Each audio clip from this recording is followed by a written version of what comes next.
Hi folks, today we're going to look at hub lifting technique, so it's going to be claw grip. So in the new IronMind rules you have to have a dry towel that everyone uses that's provided by the ref. You get rid of all the chalk from the IronMind hub. See, so it's shiny, and this is the old sort, so it's very slippery indeed. Give it about a minute for the lift, so I don't know if that includes applying with chalk. So anyway, you'll see it's not a lot of chalk you can get on in that amount of time. To get to the next level of lifting, you're going to apply more chalk to the first layer, and what happens is it's sharp chalk, so it binds to the other chalk, if that makes sense. So basically I anchor the thumb, that's just how I do it on the hub. I squash the thumb. Can you see the pad of the thumb is squashed down, and I'm concentrating on the top edge of the hub, burying in to the soft flesh just above the thumb knuckle. Yeah, and the idea is, depends on how long your fingers are, but generally your fingers are pushing away from your thumb. You're pushing in that direction. Imagine that's a cliff and you're hanging off it, and you're forcing it, the hub, into there, and it's all about that thumb. These fingers,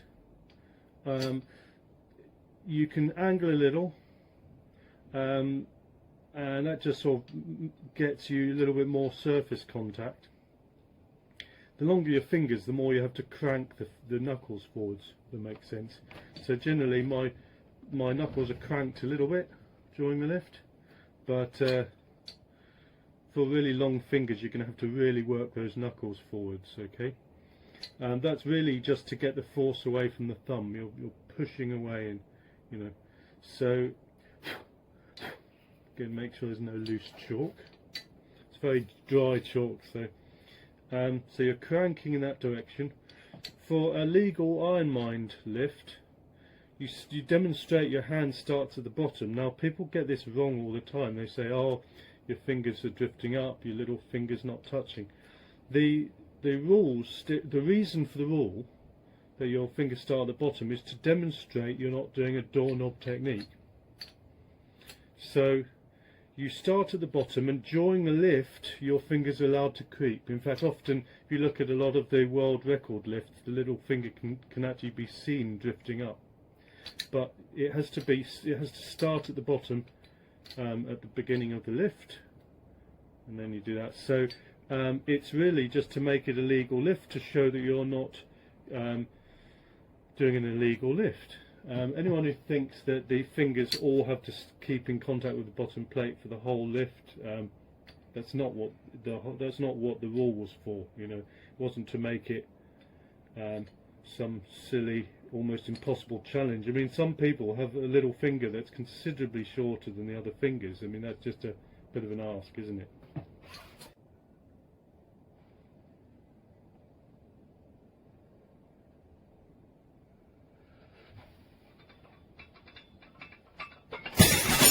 Oh no, it's slipping again. Damn it.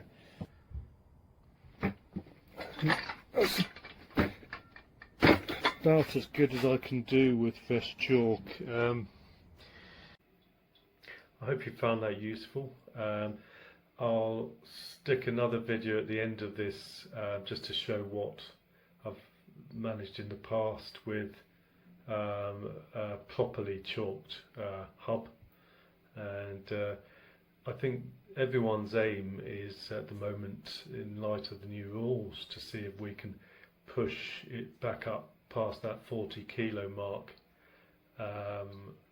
with a freshly chalked hub, but who knows. I think it's possible, but watch this space, because I think there's a few of us who are going to be getting back up there within the new rules.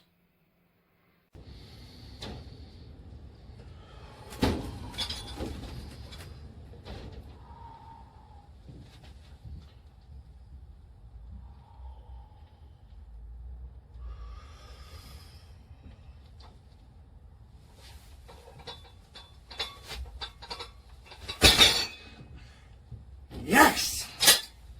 Come on! Yes! Fantastic. Absolutely fantastic. So, I'm the first lightweight to get a 90-pound lift. 40.9 kilos.